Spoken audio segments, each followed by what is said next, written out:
आज का हमारा टॉपिक है रेशनलाइजेशन। बहुत ही इंपॉर्टेंट टॉपिक है और 9th क्लास में भी इसका उपयोग है और 10th क्लास में भी इसका उपयोग है। कई लोगों को बेसिक रेशनलाइज करने में भी दिक्कत आती है। तो अगर आपको भी इस तरह की प्रॉब्लम है तो आज का ये वीडियो देखने के बाद ये प्रॉब्लम आपकी बिल्कुल समाप्त हो जाएगी। मैं स्टार्टिंग से आपको बताऊँगा किस तरीके से चीज़ों को रेशनलाइज किया जाता है और क्यों रेशनलाइज किया जाता है, ये भी आपको बताऊँगा। ठीक है, तो देखिए सबसे पहले हम स्टार्ट करते हैं एक बेसिक क्वेश्चन के साथ में कि 1/√2। पहली चीज़ आप ये क्लियर कर लो कि मैथमेटिक्स के अंदर हम डिनोमिनेटर में जो है वो रूट को नहीं रखते हैं। ठीक है, यहाँ पर ये रूट है, हमें डिनोमिनेटर से रूट हटाना है और इसी का तरीका है रेशनलाइजेशन। क्योंकि डिनोमिनेटर में रूट होगा तो √2 की वैल्यू आपको पता है 1.414 और डैश डैश डैश बहुत आगे तक कंटिन्यू होती है। एक जो है वो नॉन टर्मिनेटिंग टर्म है, तो इससे डिवाइड करना ज़्यादा डिफ़िकल्ट है। तो हम क्या करते हैं, रेशनलाइज कर देते हैं मैथ्स में, जो डिनोमिनेटर है उसी को मल्टीप्लाई और डिवाइड कर देते हैं। देखिए यहाँ पर √2 था तो √2 से ही मैंने मल्टीप्लाई कर दिया और √2 से ही डिवाइड कर दिया।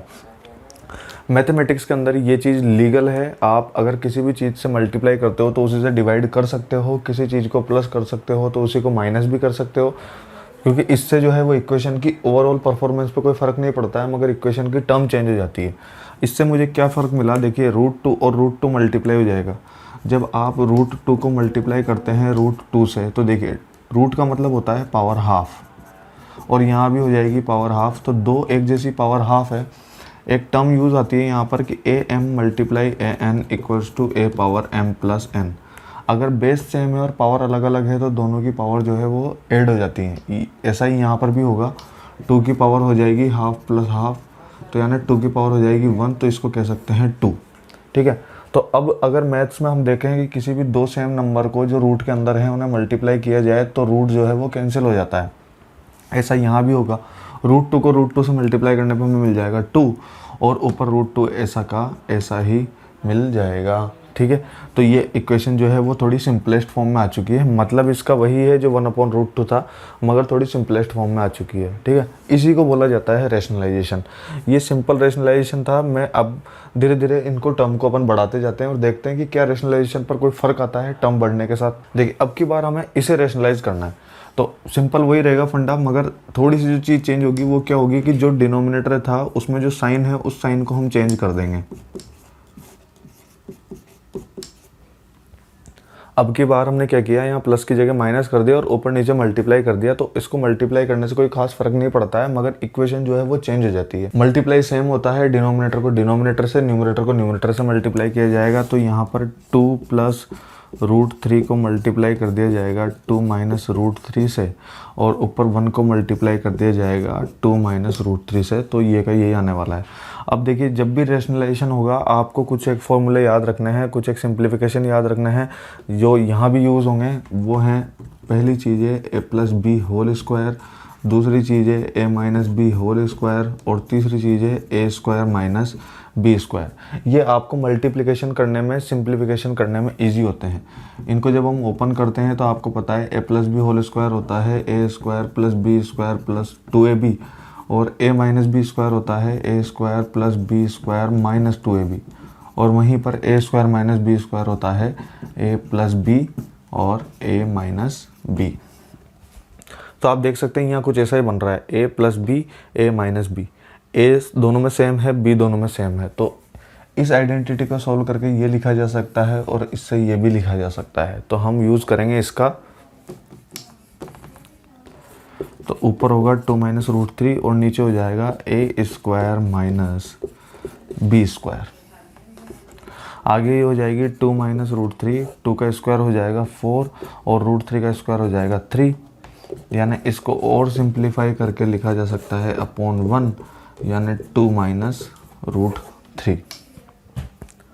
ठीक है, मैंने A² - B² किया, 2 का स्क्वायर हो गया 4, √3 का स्क्वायर हो गया 3, 4 में से 3 माइनस हुए 1, और इसको ऐसा कैसे लिखा जा सकता है, यानी कि जो टर्म आपको इस तरीके से दे रखी थी उसको आप सिंप्लीफाई करके ये लिख सकते हैं। यही रेशनलाइजेशन का मतलब है।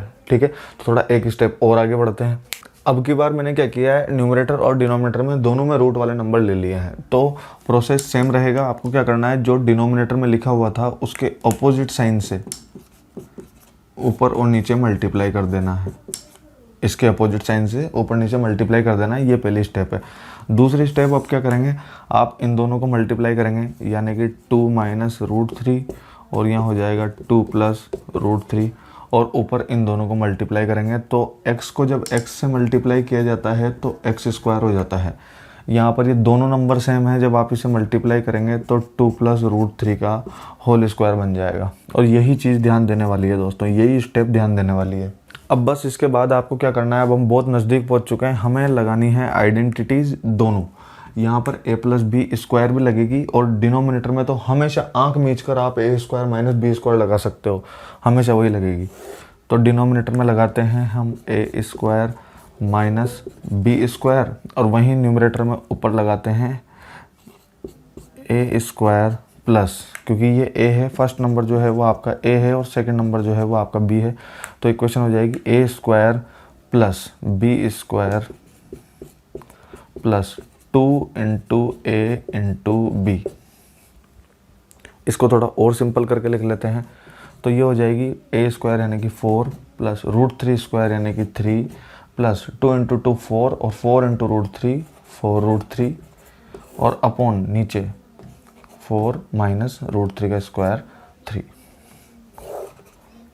4 प्लस 3 हो जाएंगे 7, 7 प्लस 4 हो जाएंगे 11। ऐसा मत कर देना, ये लाइक टर्म है वो लाइक टर्म है, ये दोनों प्लस नहीं होती है। तो यहाँ पर अपनी 53 बुद्धि मत लगाना, ये जो रूट 3 वाली टर्म है ये अलग रहेगी, ये प्लस हो जाएगी।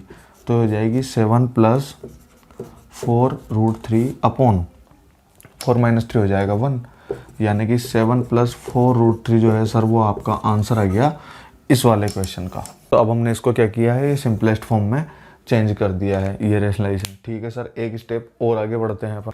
देखिए तो अब की बार ये है आपका क्वेश्चन और आपको क्या करना है, इसके अंदर इसको सॉल्व तो करना ही है, ए और बी की वैल्यू निकालनी है। तो ये जो है वो थोड़ा इंपॉर्टेंट टाइप क्वेश्चन है, 9th क्लास के पर्सपेक्टिव से देखा जाए तो इस तरह के क्वेश्चन जो है वो ज़्यादातर पूछने में इंटरेस्ट रहता ही है एग्जामिनर्स का, वो देता है ऐसा क्वेश्चन। तो इसमें कोई रॉकेट साइंस नहीं है, अपन इसको सेम वैसे ही रेशनलाइजेशन मेथड से सोल्व करेंगे जैसे अभी तक अपन करते आए थे, और ए और बी की वैल्यू आपको जो है वो स्वतः ही मिल जाएगी। तो आप इस पोर्शन को भूल करके अभी फोकस करेंगे केवल इस पोर्शन पर। तो मुझे रेशनलाइज करना है, यानी कि 3 प्लस 2 रूट 2 अपॉन जो आपका 3 माइनस रूट 2 था, इसी को आप क्या करेंगे 3 plus root 2 upon 3 plus root 2। यहाँ तक क्लियर है। जो डिनोमिनेटर में था उसी के अपोजिट साइन से ऊपर नीचे मल्टीप्लाई कर देना है। अब मल्टीप्लाई करते वक्त थोड़ा ध्यान रखना, आप नीचे तो जो a square minus B square है वो आपको हमेशा मिलेगा, मैंने आपको बोला ही था, तो कोई दिक्कत ही नहीं है। तो नीचे तो आपको 3 स्क्वायर माइनस रूट 2 स्क्वायर जो है वो आँख मीच के लिख देना है। ऊपर आपको क्या करना है, अब a प्लस बी को आपको मल्टीप्लाई करना है a प्लस सी से। तो यहाँ पर मल्टीप्लिकेशन करते वक्त मैं आपको ये चीज़ बोलूँगा कि आप इसको इस तरीके से कीजिए कि पहले फर्स्ट स्टेप को आप दोनों से मल्टीप्लाई कर दीजिए। यानी पहले मैं 3 को 3 से मल्टीप्लाई करूँगा 9, फिर मैं 3 को रूट 2 से मल्टीप्लाई करूँगा तो प्लस आ जाएगा 3 रूट 2। फिर अब मैं 2 रूट 2 को 3 से मल्टीप्लाई करूँगा तो प्लस, क्योंकि साइन जो है वो एक नंबर के दोनों नंबर के जो आगे साइन है वही आएगा। तो 2 रूट 2 को जब 3 से मल्टीप्लाई किया जाएगा तो आएगा 6 रूट 2, और अब 2 रूट 2 को रूट 2 से मल्टीप्लाई किया जाएगा, 2 रूट 2 को मल्टीप्लाई किया जाएगा रूट 2 से, तो रूट 2 इंटू रूट 2 हो जाता है 2। अभी मैंने आपको बताया था कि रूट को रूट से मल्टीप्लाई करने पर रूट कैंसिल हो जाते हैं। तो रूट 2 को रूट 2 से मल्टीप्लाई किया जाएगा तो आएगा 2, और 2 को 2 से मल्टीप्लाई किया जाएगा तो आएगा 4। यानी कि इस कॉम्प्लेक्स नंबर का जो मल्टीप्लिकेशन है वो इतना सिंपल है, सिर्फ आएगा 4। ठीक है, यानी कि पहले इसको इन दोनों से मल्टीप्लाई किया, फिर इसको इन दोनों से मल्टीप्लाई किया, लिख दिया। जो लाइक टर्म है वो ऐड करेंगे, जो अनलाइक टर्म है वो अलग रह जाएगी। 9 प्लस 4 हो जाते हैं आपके पास 13, और अब ये दोनों प्लस हो सकते हैं सर क्योंकि दोनों के पीछे रूट 2 है, तो ये हो जाएगा 9 रूट 2, और अपॉन 3 का स्क्वायर हो जाता है 9 और रूट 2 का स्क्वायर हो जाता है 2। यानी और आगे बढ़ें अगर हम थोड़ा सा, तो 13 प्लस 9 रूट 2 अपॉन 7। अब जब भी a प्लस बी बाई 2 लिखा हुआ हो तो इसको आप a by 2 plus B by 2 लिख सकते हैं, और इसी चीज़ का यूज़ हम यहाँ पर करेंगे। हम इसको बोल सकते हैं 13/7 प्लस 9/7 रूट 2। अब इसको कंपेयर करते हैं अपन इससे, तो जो शुरू की टर्म है वो आपकी हो जाएगी a, और जो रूट 2 के आगे लिखा हुआ है वो आपकी हो जाएगी b। तो ये सर आपके ऐसे a और b की वैल्यू निकल जाती है। कुछ भी नहीं था, सिर्फ ये था। मैथ्स में देखो एक चीज़ याद रखना कि जो चीज़ जितनी डरावनी लगती है वो चीज़ उतनी ज़्यादा इजी होती है, और जो चीज़ जितनी ज़्यादा इजी लगती है वो चीज़ उतनी ही ज़्यादा थोड़ी कॉम्प्लेक्स होती है। ठीक है, बस इसी फंडे को हमेशा पकड़ करके चलना है।